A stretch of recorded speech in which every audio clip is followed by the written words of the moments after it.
Hello, everybody. Everyone. Welcome to the Stern Spiel. If you have listened to our podcast in the past, we are so back. I'm Veronica Stern. I'm Charlie Stern. I'm Veronica's dad. Yep. And let's kind of start from the very beginning. Where in the world have we been? I think we recorded about 3 episodes. Maybe 4 or 5 It may episodes. have been 4 or 5 Yeah. of our podcast that we have been trying to get off the ground for a really long time, called the Stern Spiel. Right. Because if you don't know, our last name is Stern, and Spiel is like Yiddish for talking and, you know, whatever. A statement. A statement. So we thought Stern Spiel would be kind of funny. Mm-hmm. Anyways, so I was on tour and we were trying to make it work on Zoom and whatnot. Right. And So let me fill in a couple of cracks here. sure. Veronica is a working actress, and when we started the podcast, she was on the national tour of Les Mis. And at that point, it was moving from city to city about once a week. Mm-hmm. And we recorded several episodes using Riverside FM, and with a minimal amount, if any, editing. Right, we were cutting some clips, but we really weren't editing the audio portion of the podcast. Very, very minimally, if at all. And it was beginning to get a groove. We had one guest come on at one point. You know, there were some things, but your schedule got pretty hectic. It got so hectic. We were basically in 12 different cities in 12 weeks. And I also lost the equipment on the plane one time, which... You can go back and look at the episode where that happened. I tried not to make a big deal out of it.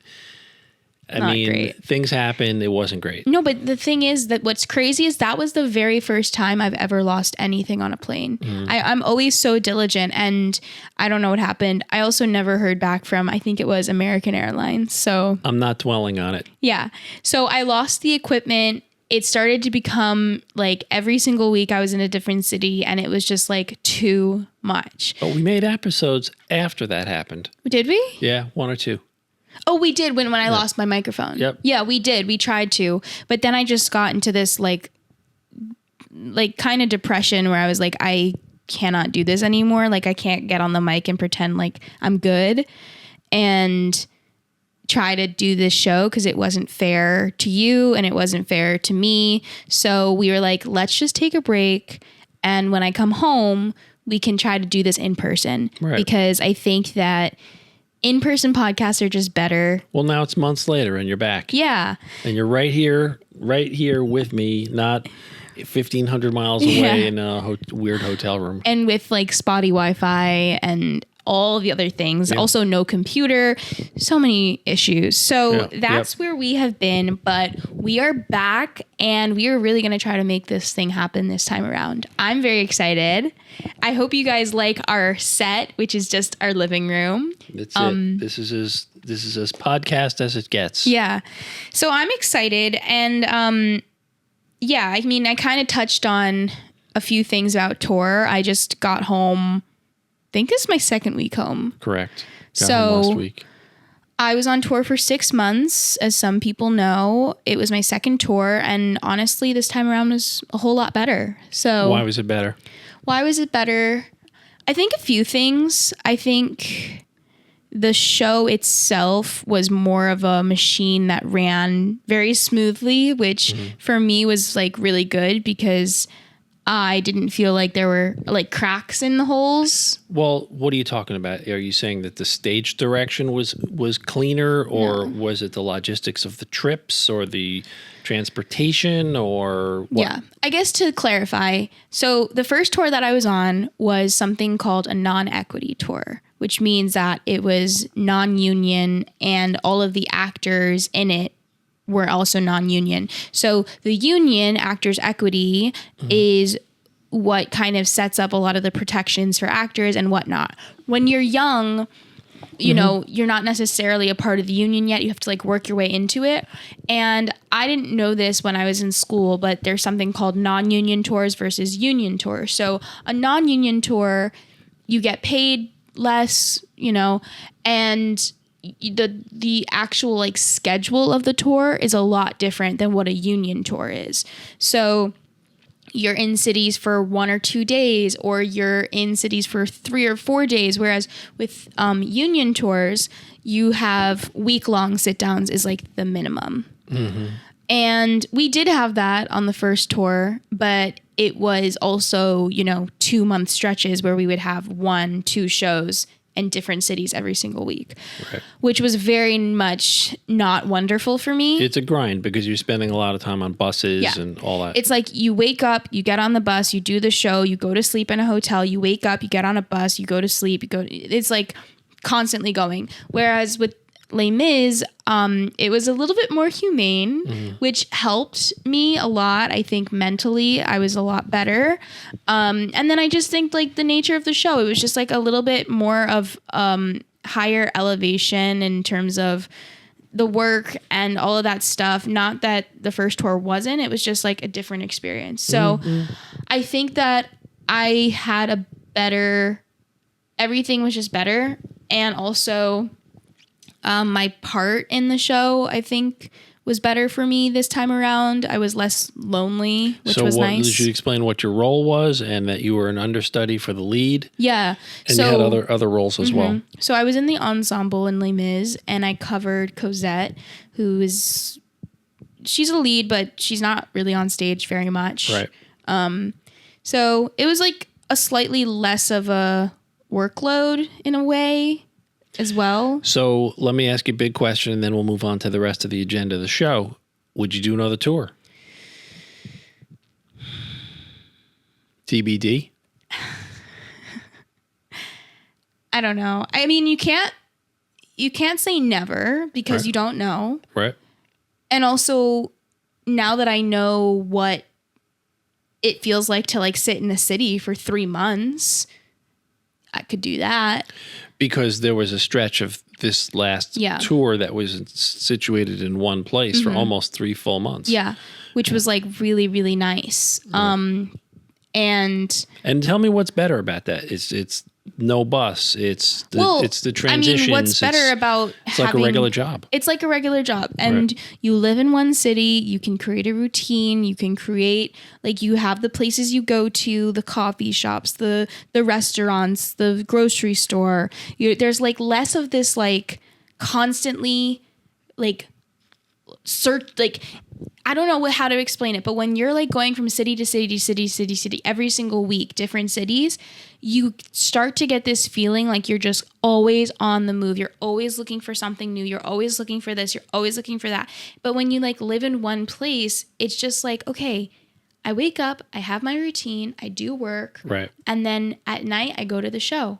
Right. And there's just like stability. At night you work at the show. I mean, it's still very demanding. You still got to get out there. You still got to get out there and hit those notes every single night. Yeah. But I guess it provides some kind of routine to your life. Yeah. You know that there's a set time of the day when you're going to be able to do this and do the next thing and do the next thing. And then at 5 o'clock or 4 o'clock, whatever it is, you go down to the theater and that's your job for the rest of the night. I would say it's stability. It's never totally normal because from my perspective, being a performer, you are working when everybody else is not working. That doesn't change whether you're on tour or not on tour. Yeah.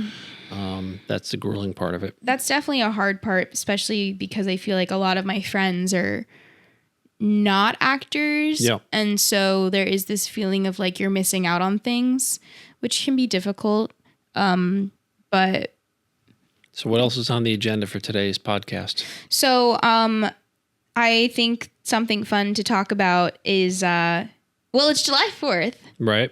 So the commemoration of the American Revolution in the United States. So I actually went to Boston this week or this past weekend, and I saw a picture of you. It looked like a Boston Tea Party reenactment. Yeah. Like, what's that about? Yeah. So where we were staying, we were on the seaport, and when we were driving in, I saw the Boston Tea Party ship, and I was like, oh my God. I really want to go to that. So I know a friend of mine actually works on the ship. I'm surprised you would be interested in that. Why? So you have a friend who's an actor on that ship? Yes. Okay. Yes. Now I see the connection. No, and I wasn't sure. So I messaged them and I said, hey, this is random, but do you work on this ship? And they were like, yeah, I do. And I was like, I'm in Boston. Like, are you working? Because I'd love to come watch. And they were like, I'm not, but I'll get you a ticket. And so they very graciously got me a ticket. And I went all by myself. And it was actually really fun. That's crazy.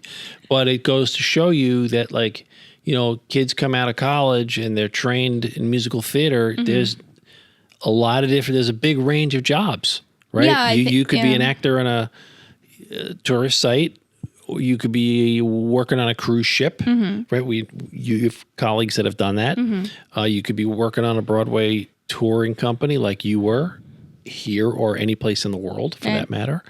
Or you could be performing on Broadway or other things. So it's a range. Yeah. So the Boston Tea Party ship is like, it's like there's people on the ship and they pretend to be like people from the time. Right. And they bring you onto one of the ships. I don't think it's actually one of the ships. I think they like obviously built it to look like one of them. Mm-hmm. And, you know, you get the whole history lesson and then you can like throw tea off of the thing. Right. But there's actually even more than that I didn't realize. Then you go into like the house and there's like different like reenactments of like actors, like they're holograms. And I was like, this is crazy. So we saw a scene like two women being like, the British are coming.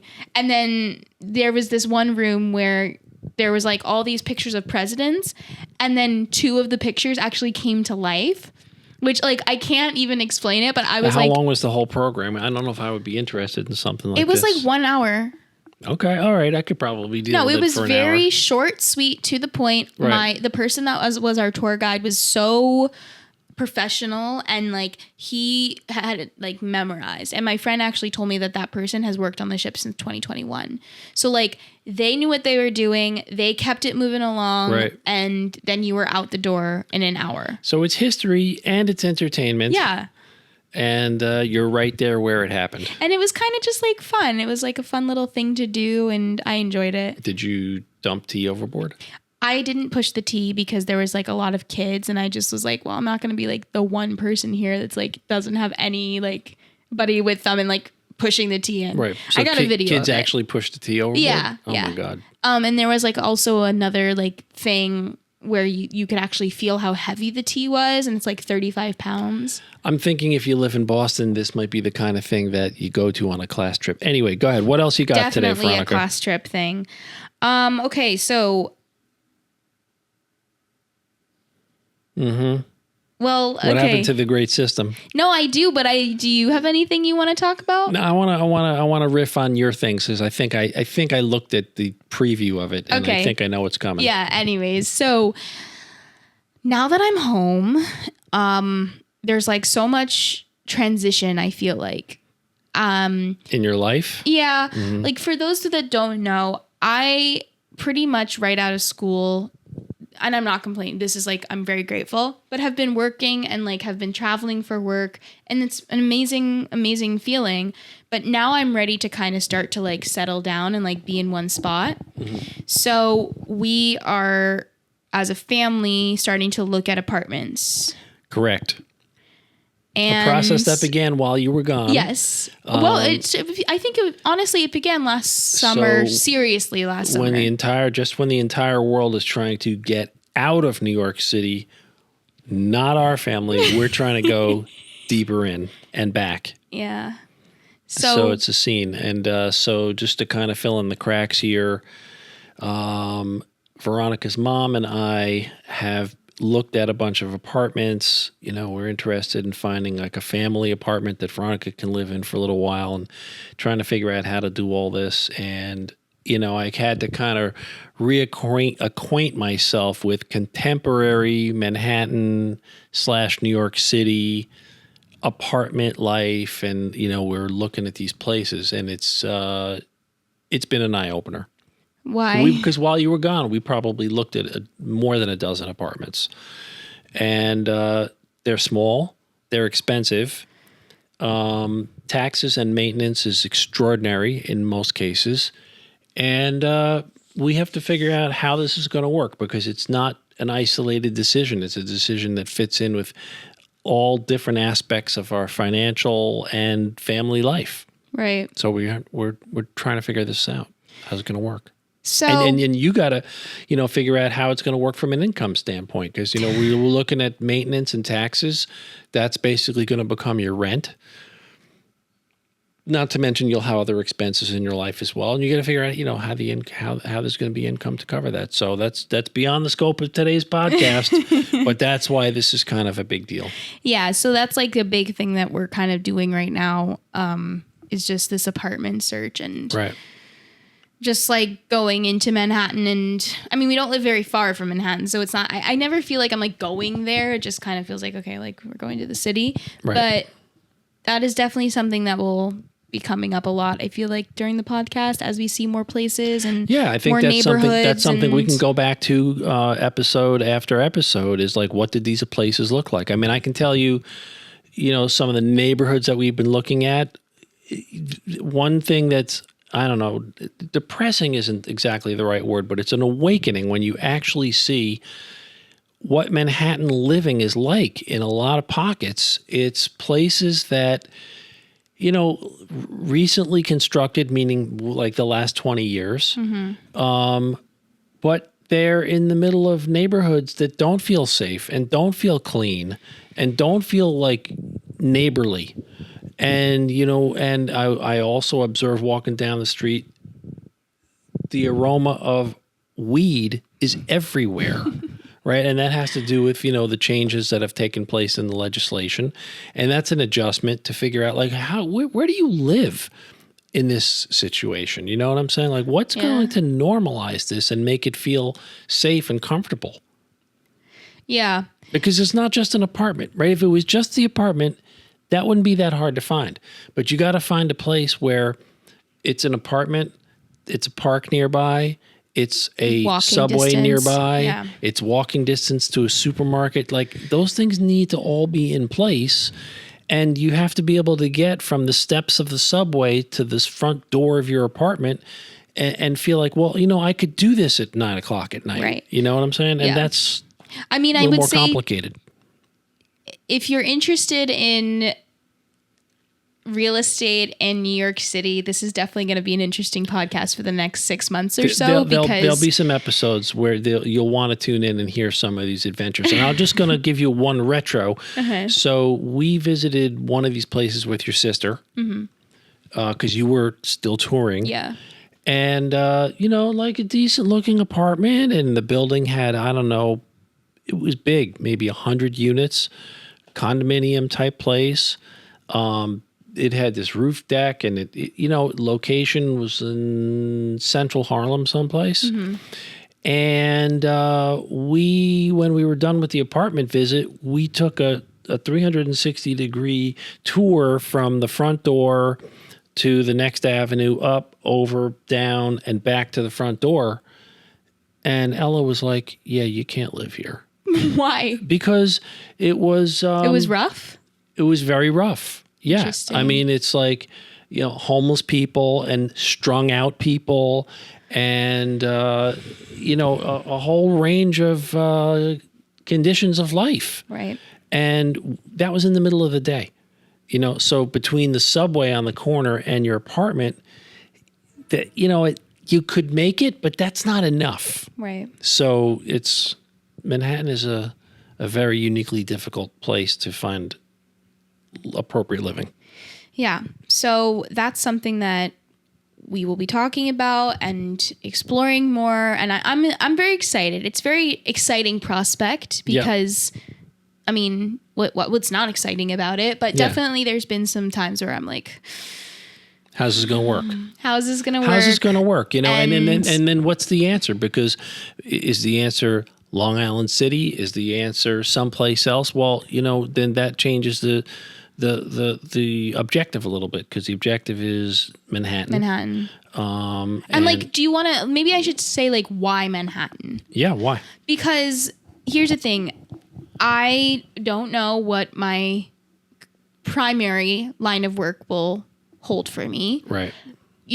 But I know that Manhattan is a place where a lot of my friends live, and I'd like to be closer to my friends.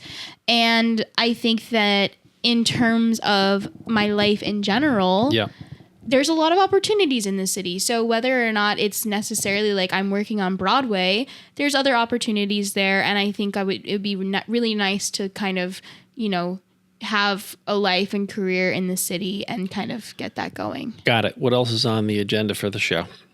Why'd you cut me off like that? Because I want to keep this show under a certain time. Oh, okay. So I think that we should talk about some topics like in the pop culture.